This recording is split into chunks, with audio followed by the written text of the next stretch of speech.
நீங்கள் நம்ம சேனலுக்கு விளம்பரம் கொடுக்க விருப்பப்பட்டீங்கன்னா 94493594 இந்த நம்பருக்கு காண்டாக்ட் பண்ணுங்கள். ட்ரம்ப் உலகத்தினுடைய சமாதான புறா நான் தான் அப்படின்னு சொல்லி நோபல் பரிசு வாங்குறதுக்கு பெரிய அளவில் முயற்சி பண்ணிக்கிட்டு இருக்காரு.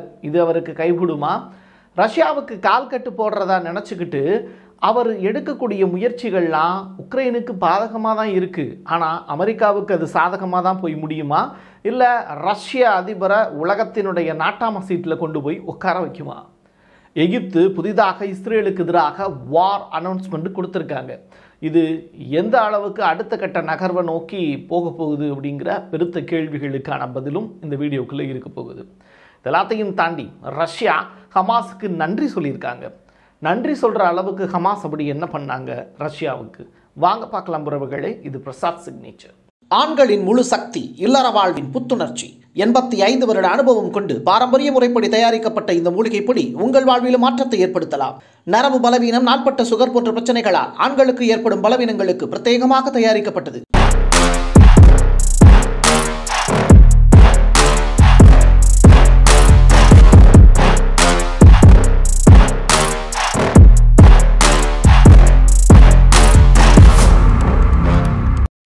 ஹிஸ்புல்லாவை ஒழிச்சு கட்டுறதுக்கான எல்லா வேலைகளையும் நான் செஞ்சுட்டேன். லெபனானில் புதிய அரசை அமைச்சிட்டேன். இஸ்ரேல்லையும் அவங்களுடைய நிபந்தனைகள் எல்லாத்துக்கும் ஓகே சொல்லியிருக்கேன். பாலஸ்தீனத்தில் போரை 15 மாதத்தை நடந்த போரை முடிச்சு வச்சுருக்கேன். இது மட்டும் கிடையாது, ஈரானையும் சைலண்ட் ஆக்கியிருக்கேன். இவ்வளோ வேலை பார்த்த நான் எனக்கு ஏன் நீங்கள் நோபல் பரிசு கொடுக்கக்கூடாது அப்படின்னு உன்னை நினைத்து படத்தில் வரக்கூடிய காமெடி மாதிரி நம்ம ட்ரம்ப் ரொம்ப பெரிய அளவில் ஆசைப்படுறாரு. அது ஓப்பன் ஸ்டேட்மெண்ட்டாக தெரியுது. ஆனால் அமெரிக்காவில் இருக்கக்கூடிய மக்கள் என்ன தெரியுமா இப்போ பேசிக்கிட்டு இருக்காங்க? மிடில் ஈஸ்டில் நீ அமைதியை தூண்டலை, பெரிய அளவிலான ஒரு போரை இப்போ நடத்துறதுக்கான எல்லா வேலையும் செய்கிறீங்க, எலான் மஸ்கும் ட்ரம்ப்பும் சேர்ந்து அப்படிங்கிறது மட்டும் இல்லாமல் ஒரு வார்த்தையை சொல்லியிருக்காங்க. நீ ஒரு நெப்போலியன் மாதிரி செயல்பட்டுக்கிட்டு இருக்க, பிரான்ஸினுடைய நெப்போலியன் மாதிரி. அது எப்படி தெரியுமா? அமெரிக்க தெருக்களில் காட்டப்படக்கூடிய பதாகைகள் 1804 நெப்போலியன் கொண்டு வந்த கோட் ஆஃப் சிவில் லா, அதை எதிர்த்து மக்கள் பெரிய புரட்சி பண்ணாங்கல்ல, அந்த மாதிரியான ஒரு போர் அமெரிக்காவில் மக்கள் எழுச்சியாக நடந்துறதுக்கான வாய்ப்பு இருக்குது அப்படின்னு இப்போ ட்ரம்ப்புக்கு அவங்களுடைய இந்த உளவுத்துறை மூலியமாக எச்சரிக்கை பறந்துருக்கு. ஸோ இது ரொம்ப ரொம்ப இம்பார்ட்டண்டான ஸ்டேட்மெண்ட்டு. ட்ரம்ப் நினச்சிக்கிட்டு இருக்காரு மிடில் ஈஸ்டில் அமைதியை கொண்டு வந்துடலாம் அப்படின்னு. அதுக்கு காசாவினுடைய நிலத்தை பிடுங்கப்படும் அப்படின்னு அவர் எடுத்திருக்கக்கூடிய பெரிய முயற்சி, யூதர்களுக்கு ஆதரவான முயற்சிங்கிறது அவருக்கு பெருத்த தோல்வியை கொடுத்துருக்கு. அவரை பதவியை விட்டு இறக்குறதுக்கான வாய்ப்பு கூட இந்த நிகழ்வுனால இருக்குது அப்படின்னு சொல்கிறாங்க. ஆனால் ட்ரம்ப் இதுக்கு சொல்லக்கூடிய பதில் என்ன தெரியுமா?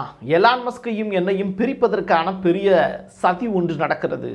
தன்னுடைய நாட்டை காப்பாற்றுறதுக்காக ஒருத்தன் எந்த முயற்சி எடுத்தாலும், அதிகாரத்தில் இருக்கிறவன் எந்த முயற்சி எடுத்தாலும் அவனை சர்வாதிகாரின்னு சொல்கிறாங்க. நான் சர்வாதிகாரி அல்ல, மக்களுடைய தலைவன் அப்படின்னு தன்னைத்தானே பிரகடனப்படுத்திக்கிறார். ஹமாஸுக்கு ரஷ்யா சைடில் இருந்து ஒரு தேங்க்ஸ் லெட்டர் போயிருக்கு. அதாவது, உங்களுக்கு ரொம்ப பெரிய அளவில் நன்றி, என்னுடைய நாட்டு குடிமகனை எனக்கே திருப்பி கொடுத்ததற்காக உங்களுக்கு நாங்கள் நன்றி சொல்கிறோம் அப்படின்னு ஹமாஸுக்கு இப்போது ஒரு பெரிய நன்றியை சொல்லியிருக்காங்க. இன்னொரு புறம் என்ன அப்படின்னா, ஹமாஸினுடைய தலைவர்கள் நேரடியாக ரஷ்யாவுக்கு போனாங்க. அங்கே சில மீட்டிங், பேச்சுவார்த்தைலாம் நடந்தது. இந்த போர் நடந்துக்கிட்டு இருக்கும்போதே கூட ஹமாஸினுடைய தலைவர்கள் ரஷ்யாவுக்கு போனதாக பிரசாத் சிக்னேச்சரை பார்த்தவங்க கண்டிப்பாக அதை ஞாபகம் வச்சுருப்பீங்க. இவ்வளவு நிகழ்வுகள் ரஷ்யாவோடு நெருங்கிய டைப்பில் தான் ஹமாஸ் இருக்காங்க அப்படிங்கிற ஒரு விஷயம். ஸோ ட்ரம்ப்பினுடைய முயற்சி அப்படிங்கிறது எந்த இடத்துல போய் இப்போ நிற்கிது அப்படின்னா, சீனா, ஈரான், இந்த நாடுகளோட, வடகொரியா, இவ்வளவு நாடுகளோட ரஷ்யா நல்ல டைப்பில் இருக்குது. ஆப்பிரிக்காவில் சூடானோட கூட இப்போது 2020 போடப்பட்ட ஒப்பந்தம் 2024 முடியுது. இப்போ அதை புதுப்பிச்சுக்கிட்டாங்க. அவங்களுடைய கடற்படை தளத்தை ரஷ்யா அங்கே போய் அமைச்சிருக்காங்க. இப்படியே ஆப்பிரிக்காவிலேருந்து ஏஷியாவுடைய கண்ட்ரிஸ் ஃபுல்லாக இந்தியா, சீனாவோடலாம் ரஷ்யா நல்ல டைப்பில் இருக்குது. ஆனால் இந்த கண்ட்ரிஸ் எல்லாத்தோடையும் அமெரிக்கா இனிமையாக இருக்குது. இந்த இடத்த புரிஞ்சுக்கிட்டு தான் அமெரிக்கா இப்போது ரஷ்யாவோடு எப்படியாவது நெருங்கிய உறவு வச்சுக்கணும் அப்படின்னு உக்ரைன் போட முடிச்சு கொடுக்கறதுக்கான வேலையை செய்கிறாங்க. ஹமாஸுடனான உறவை துண்டிப்பதற்கான வேலையும் செய்கிறாங்க. பட் ஹமாஸ் இதில் என்ன செஞ்சுருக்காங்கன்னா, அமெரிக்க அதிபர் டொனால்டு ட்ரம்ப்பினுடைய அரசியலை புரிஞ்சுக்கிட்டு ரஷ்யாவினுடைய பிணை கைதியை பிடிச்சி வச்சுருக்காங்கல்ல, அந்த பிணை கைதியை இப்போ விடுதலை செஞ்சுருக்காங்க. அவர் பேர் அலெக்சாண்டர். அவர் விடுதலை செய்யப்பட்டு இப்போ ரஷ்யாவுக்கு போயிருக்காரு. அங்கே போய் வந்து ரஷ்யாவினுடைய ஸ்போக் பர்சன், ரஷ்யாவினுடைய ஃபாரின் மினிஸ்டர் அவங்களோடலாம் நின்று ஃபோட்டோஸ்லாம் எடுத்திருக்காரு. இது ரொம்ப ரொம்ப இம்பார்ட்டன்ட் ஆனது. ஸோ இந்த காரணத்தினால ரஷ்யா ஹமாஸுக்கு நன்றி தெரிவிச்சிருக்காங்க. அது மட்டுமல்ல, சனிக்கிழமையோடு நீங்கள் ஹோஸ்டேஜை ரிலீஸ் பண்ணலை அப்படின்னா உங்கள் மேலே பெரிய அளவிலான போர் மறுபடியும் தொடங்குவதற்கான வாய்ப்பு இருக்குது. இருக்கிற இடம் தெரியாமல் காசாவை அழிச்சு விட்டுருவேன் அப்படின்னு ட்ரம்ப் விடுத்திருக்கக்கூடிய எச்சரிக்கை அதுக்கு பலன் இல்லாமல் போயிருச்சு. காரணம் என்னென்னா, ஹமாஸ் இஸ்ரேல் செய்யக்கூடிய சூழ்ச்சியை மட்டுமே உலக நாடுகளுக்கு அம்பலப்படுத்தியது. எய்டு பொருட்கள் கொடுக்கல. அது மட்டுமல்ல, இராணுவ தளவாடங்கள் உள்ளே வந்து வெளியில் போகிறதுக்கான அனுமதி கொடுக்கல. இந்த ஒரு பார்டர்லேருந்து நார்த்து காசாலேருந்து சவுத் காசாவுக்கு உள்ளே என்ட்ராகிறதுக்கான ரோடை பிளாக் பண்ணி வச்சுருந்தாங்க. இப்படி ஏகப்பட்ட நிகழ்வுகள் அரங்கேறிச்சு. இந்த நிகழ்வுகள்லாம் தொடர்ச்சியாக இஸ்ரேல் செஞ்சதுனாலையும் லெபனான் மேலே மறுபடியும் போர் தொடுத்ததுனாலையும் இந்த காரணங்களால் தான் ஹமாஸ் வந்து இஸ்ரேலோட ஒரு மறுபடியும் வந்து பெரிய கிளாஷ் ஆகுது அப்படிங்கிறத புரிஞ்சுக்கிட்டு பிணைய கைதிகளை நிறுத்திடுவோம் அப்படின்னு எச்சரிக்கை விடுத்தாங்க. ட்ரம்ப் விடுத்த எச்சரிக்கை, அதை தொடர்ந்து ஹமாஸ் இப்போ 3 பேரை ரிலீஸ் பண்ணியிருக்காங்கன்னு சொன்னேன் இல்லையா. அதில் 2வது ஆள் 3வது ஆள் பேர் என்னென்னா சகி கான் அண்ட் யாகான் அப்படிங்கிற அந்த 2 பேரை ரிலீஸ் பண்ணியிருக்காங்க. ஸோ இது ரொம்ப ரொம்ப இம்பார்ட்டண்டானது.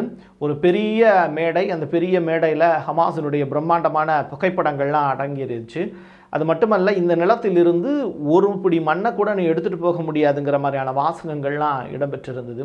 இது எல்லாத்தையும் தாண்டி ஹோஸ்டேஜ் வந்து தாய்லாந்து நாட்டுக்காரங்களாகட்டும், ரஷ்யாவினுடைய அந்த அலெக்சாண்டர் ஆகட்டும், எல்லாமே வந்து ஹமாஸுக்கு தேங்க் பண்ணிவிட்டு ஒரு பெரிய லவ் சிம்பிளோடு அவங்க போனாங்க. இந்த மாதிரி ஒரு சிம்பிள் காமிச்சிட்டு போனாங்க, ஹேண்ட்ஷேக் கொடுத்துட்டு போனாங்க, அவங்களுக்கு சர்டிஃபிகேட்ஸ்லாம் கொடுத்துட்டு மெடிக்கல் ரிப்போர்ட் கொடுத்து அனுப்பிச்சி வச்சுருந்தாங்க ஹமாஸ். இது ஹமாஸ் வந்து அவங்க செய்யக்கூடிய நடவடிக்கை ஹீஸ் அ ஜெம் அப்படின்னு சொல்லிட்டு சொல்கிற மாதிரி இருக்குது ஒவ்வொருத்தவங்கள பார்க்கும்போது. இது வந்து பார்வையாளராக ஒரு வியூவராக நம்ம பார்க்கும்போது அப்படி தெரியுது. பட்டு அரசியல் காரணங்களுக்காக நாடுகள் செய்யக்கூடிய அந்த சூழ்ச்சிகள் என்ன, அரசியல் என்ன அப்படிங்கிற புரிதல் நமக்கு கிடையாது. பட் வந்து ஒரு ஹியூமனாக நம்ம இங்கேருந்து பார்க்கும்போது, நம்ம நேராக போய் பார்க்கல, ஒரு ஹியூமனாக நம்ம பார்க்கும்போது அவங்க செஞ்சுருக்கக்கூடிய விஷயங்களை அவங்க கிளியர் கட்டாக செய்கிறாங்க. பிணைய கைதிகளை விடுதலை செய்கிறது, டீசெண்டாக விடுதலை பண்ணுறாங்க. பிணைய கைதிகளை அவங்களுக்கு டாட்டா காமிச்சிட்டு போகிறாங்க. அப்போ என்ன நினைப்பீங்க நீங்கள் இல்லையா? அப்போது பிணைய கைதிகளை அவங்க டீசெண்டாக நினச்சிருக்காங்க. இன்க்ளூடிங் பொம்பளை பிள்ளைங்க மொதல் கொண்டு சிரிச்சுக்கிட்டே போகுதுங்க, ஹமாஸுக்கு பாய் சொல்லிட்டு தேங்க்ஸ் சொல்லிட்டு போகுதுங்க. அப்போது தே ஆர் ஜெம் அப்படிங்கிற மாதிரியான விஷயங்கள் புலப்படுது. இதுதான் வந்து பார்க்கக்கூடிய காட்சிகள் மூலிமா நமக்கு தெரியுது. எங்கள் அணுகுண்டுகளால் உலகத்தை 100 முறை கூட அழிக்க முடியும் அப்படின்னு அமெரிக்காவினுடைய அதிபர் டொனால்ட் ட்ரம்ப் சொல்லியிருக்கார். இதையே இருந்தால் இப்போ சொன்னார் அப்படின்னு சொல்லி பார்த்தா, அமெரிக்காவினுடைய அணுகுண்டுகளுடைய பட்டியலை வந்து அவர் சொல்கிறார். அது மட்டுமல்ல, ரஷ்யாவும் சீனாவும் அணுகுண்டு தயாரிப்பை குறைச்சிக்கணும், உலகம் அமைதி பூங்காவாக மாறணும். இது 65 ஆண்டுகளுக்கு முன்னாடி அமெரிக்கா தான் வந்து பாம்பு போட்டு எங்கள்கிட்ட அணுகுண்டு இருக்குன்னு உலகம் முழுவதும் சொல்லிச்சு. இன்றைக்கி அதே அணுகுண்டை உலகின் பல்வேறு நாடுகள் தயாரித்து வச்சுருக்கீங்க. இந்த அணுகுண்டு தயாரிப்புங்கிறது குறைக்கப்படணும் அப்படிங்கிறது தான் அமெரிக்காவினுடைய ரெக்வஸ்ட்டு. அதுக்கு பதிலாக மக்களுக்கு நல்லது செய்யணும்னு நான் நினைக்கிறேன் அப்படின்னு அமெரிக்காவினுடைய புதிய அதிபராக தேர்ந்தெடுக்கப்பட்டு இருக்கக்கூடிய டொனால்டு ட்ரம்ப் அவர்கள் சொன்னது உலகத்துக்கு பெரிய ஆச்சரியம். என்ன பிரசாத் இப்படி சொல்கிறேன்? அப்போ அமெரிக்காவுக்கு எவ்வளவு அணுகுண்டுகள்லாம் கைவசம் இருக்குது சொல்லு பார்ப்போம். அப்படின்னா, இதுவரைக்கும் உலக நாடுகள் ஒன்றாக சேர்ந்து $2,46,000 ட்ரில்லியன் அளவிற்கு இந்த அணுகுண்டு தயாரிப்புக்கு மட்டும் செலவு பண்ணியிருக்காங்க. இதில் அமெரிக்கா மட்டும் $895 பில்லியன் செலவு பண்ணியிருக்கு. சீனா $185 பில்லியன், ரஷ்யா வந்து $146 பில்லியன். இப்போ யார் அதிகமாக வந்து செலவு பண்ணியிருக்கா? அமெரிக்கா. இது பத்தாததுக்கு இஸ்ரேலுக்கு இப்போ 2000 பவுண்டு பாம் வேற கொடுத்து அனுப்பிச்சிருக்காங்க. அது இஸ்ரேலுடைய கடற்படைக்கு இப்போ தான் போய் சேர்ந்துருக்கு. சும்மா ட்ரம்ப் சொல்லக்கூடிய விஷயங்கள் எல்லாமே முன்னுக்கு பின் முரணான விஷயங்களாக தான் இருக்குது. ஒரு முறை சொல்கிறாரு, டப்புன்னு அதை பேக்வேர்டாக எடுத்துக்கிறார், பேக்ஃபயர் ஆகிடுறாரு.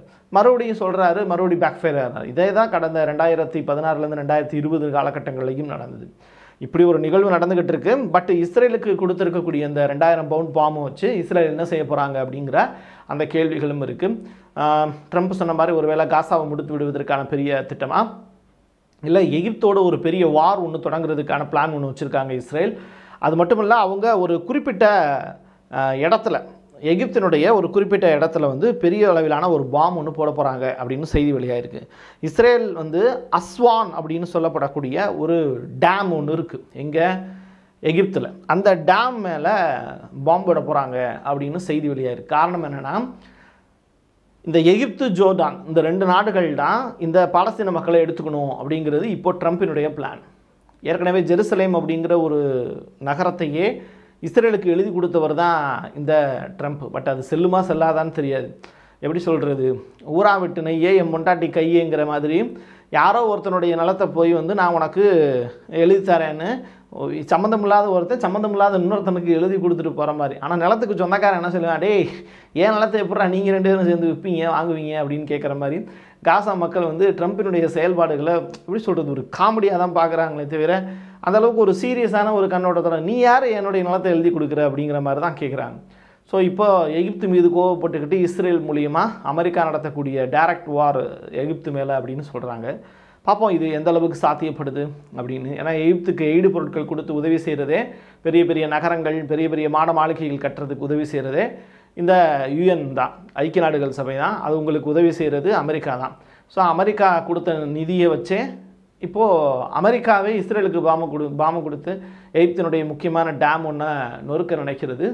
எப்படிப்பட்ட அரசியல் அப்படின்னு நம்மளால் புரிஞ்சிக்க முடியல.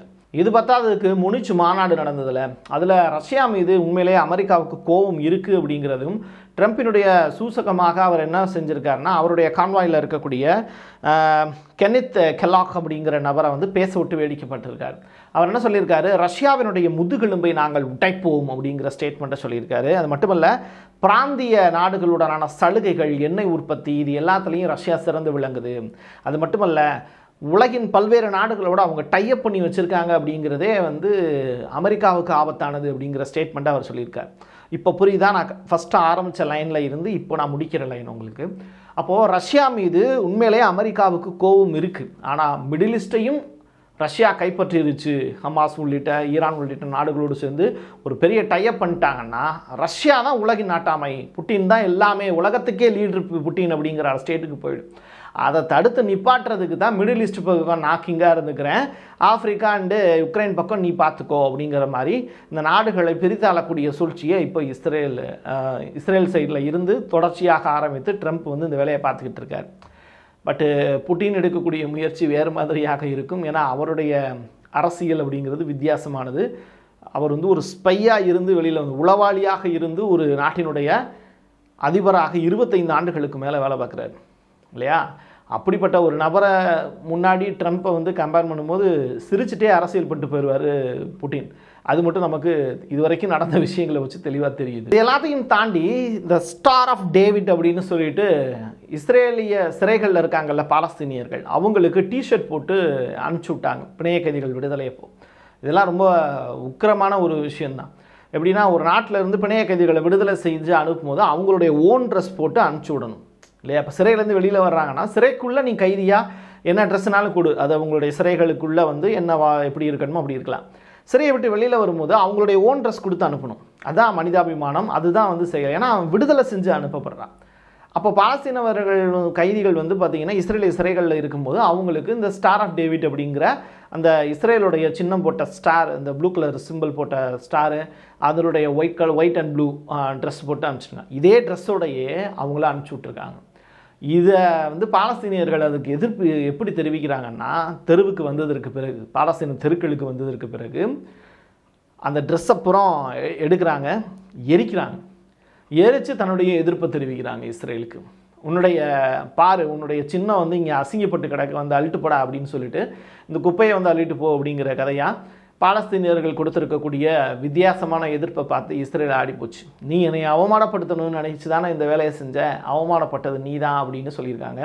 இந்த மாதிரியான நிகழ்வுகள் வந்து இஸ்ரேல் வந்து குறுகிய மனப்பான்மையோட சில சைக்கோஸ்லாம் நம்ம ஊருக்குள்ளே இருக்காங்க, நம்ம ஊருக்குள்ளேயே நிறையா பேர் இருக்காங்க.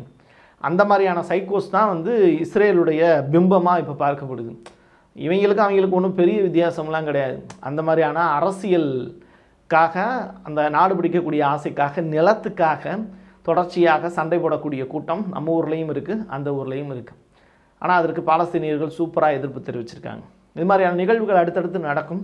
அது நிச்சயமாக பிரசாத் சிக்னேச்சர் உங்களிடம் கொண்டு வந்து சேர்க்கும். இந்த வீடியோ பிடிச்சிருந்ததுன்னா உங்களுடைய நண்பர்களுக்கும் உறவினர்களுக்கும் ஷேர் பண்ணுங்கள். என் கையெழுத்து என் மக்களுக்கானது உறவுகளே. மீண்டும் ஒரு பதிவில் சந்திக்கலாம். நன்றி, வணக்கம். நீங்க நம்ம சேனலுக்கு விளம்பரம் கொடுக்க விருப்பப்பட்டீங்கன்னா 94493594 இந்த நம்பருக்கு கான்டாக்ட் பண்ணுங்க. ஆண்களுக்கு சக்தியை அதிகரிக்கும் மூலிகைகளை தேர்ந்தெடுத்து நேர்த்தியான முறையில் தயாரிக்கப்பட்டது ஊட்டி நேச்சுரல் பவுடர். மூலிகைகளில் அனுபவம் கொண்ட டாக்டரால் உருவாக்கப்பட்டது. நேரில் வருபவர்களுக்கு மருத்துவ ஆலோசனை வழங்கப்படும். கொரியர் மூலமாகவும் பெற்றுக்கொள்ளலாம். தமிழ்நாட்டிற்குள் கேஷ் ஆன் டெலிவரி வசதியும் உண்டு.